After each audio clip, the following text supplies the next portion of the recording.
Donnie and Dolly, the team is supported by ableauctions.ca. Closing your business? We can help.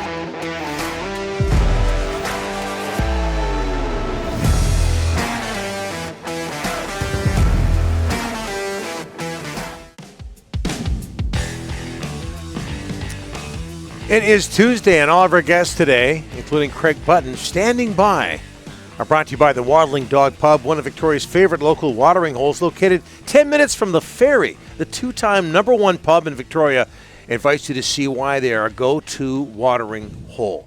The Waddling Dog has welcomed back the Canucks in the NHL season, extending their hours so you don't have to miss any of the action. Come, sit, and stay until the final whistle. As we bring in TSN Scouting Director Craig Button. How are you, sir? I am good, Donnie. How are you today? Very well. Yeah, I'm good, Donnie. How are you? Good. Oh, fine. Groundhog Day there for a second. Repeating things. Hey, Craig, before we get to the Canucks, what emotions did you go through watching Borje Salming in Toronto over the weekend? Wow, I think it was touching with respect to the outpouring of love for him from his former teammates, to watch Daryl Sittler, try to help, Borje, acknowledge, the fans and whatnot.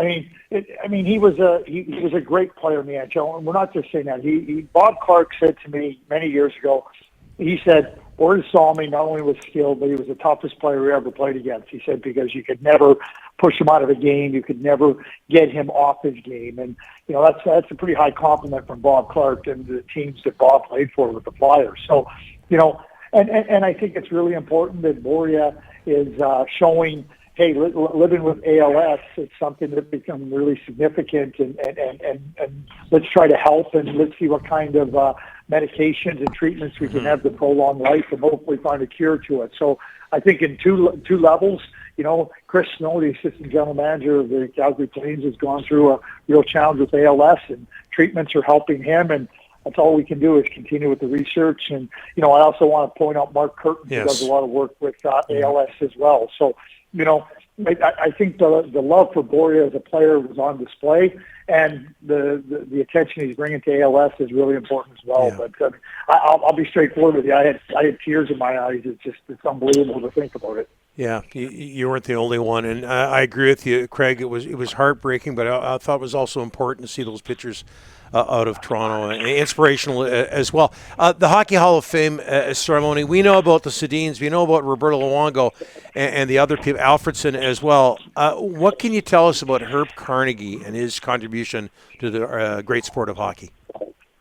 Well, I think there's multiple contributions, and he was elected as a builder, but everybody that talks about Carnegie as a player said he was a phenomenal player. He just never got an opportunity to show off those skills in the National Hockey League because of his race. And I think that Herb continuously over the course of his life worked to make hockey inclusive, to try to provide opportunities.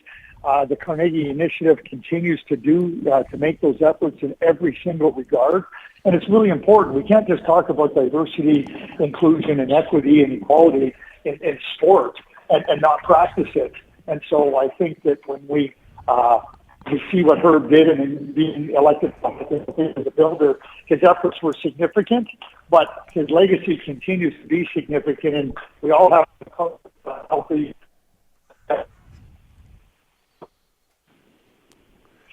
Are we losing Craig here? Sounds like we have Did you lose me? Yeah, there you go. We had some phone line difficulties. Yes. Rick. Oh, Craig, are you ready there? We're doing a show here. The Vancouver Canucks wake up in 30th place in the NHL standings this morning, Craig. Everybody's talking about Bruce Boudreau and his future. A lot of people now saying it's not a matter of if, but when. Craig, if you were in a position to hire and fire coaches, you're looking at the Vancouver situation right now. Does it look that bleak right now for you to make a change? Yeah, I think it does, Rick. I think when we consider everything that's unfolded with the Vancouver Canucks, and let's go back last year. When Bruce came in, there wasn't a lot of optimism with the team. And he really, I think, got back the enthusiasm for the Canucks. But certainly with the start they've had this year. And I mean, and the criticism that Bruce continues to hear publicly, different players hear publicly. And I said this. Listen, Jim Rutherford has had to fire coaches in the past. And, we look at the manager, president relationship with the coach. It's really important. And if Jim doesn't have the faith in Bruce, and it doesn't appear from where I sit that he does, make the change. Make the change. And, it doesn't mean that Bruce isn't a good coach. It doesn't mean that Bruce didn't do a lot of good things, because he did, and he is a good coach. But if that relationship isn't functioning at a high level and it isn't cohesive, everybody knows that it isn't, and starting with the players. And you got to get to that first before you can get to some type of chemistry and symmetry on the ice. And I think that it becomes necessary when you reach this point. I really do. Yeah, but Craig, if they make a change, it's going to be 5 coaches in Vancouver in 9 years. Is it time to start looking at this core? Because this core's been here a long time, Craig.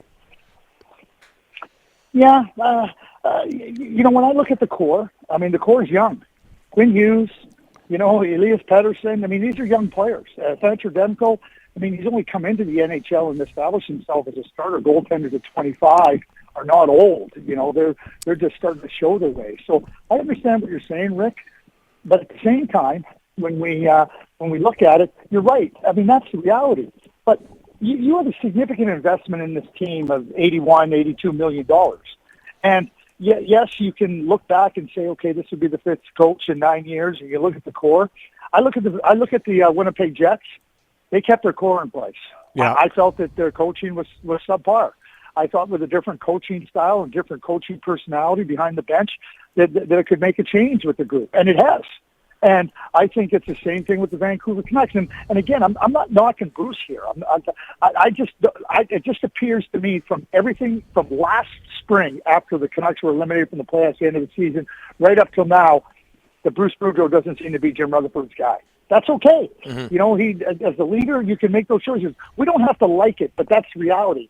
So back to the question, Rick, like at the end of the day, you got to go through the first step of getting a coach in there that you trust, that can follow through. I mean, Jim talks about structure and things that he likes to see, and and so get somebody in there that you like it, and then maybe we can have the discussion about what players need to move. It appears to me that Bo Horvat's done. It appears to me that Bo Horvat feels that like he's best served going somewhere else. And the criticism we've heard about Bo Horvat, the criticism of and the contract negotiations, Rick, you've been on top of it. It seems to me that he's a player that's going to be on the move. That's what all signs appear to me, looking from the outside in. And very quickly, Craig, before we let you go, Boston, so successful so far this season, 9-0 at home, beat the Canucks the other day. What are you seeing from them? Well, they started the season without Brad Marchand and without Charlie McAvoy. But you go back in time, and they traded for Hampus Lindholm last year at the trade deadline, and then they signed him to a long-term contract.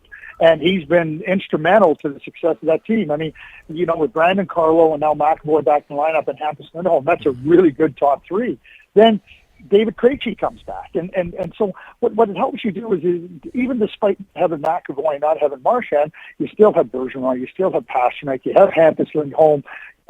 Carlo missed a few games. The goaltending is solid. Jim Montgomery's a good coach. That's a really steady team, and it's a team. We saw last year with some turmoil with Jake DeBrusk and Bruce Cassidy. Jake DeBrusk is playing really well. So it's a team that can play in a lot of different ways, but the strength of their team has not diminished, and that's with Marchand, Pasternak, Bergeron, Krejci back in the fold, Jake DeBrusk playing really well, the goaltending, and I mentioned what happens Lindholm. So you look at the Boston Bruins, and we look at them in 2019 losing the Stanley Cup final. They've been a really good team, and they continue to show that they can be a really good team despite some changes behind the bench and some players that were injured and some players that are no longer there. But the core of that team, when we talk about core, it's pretty bloody good. Mm-hmm.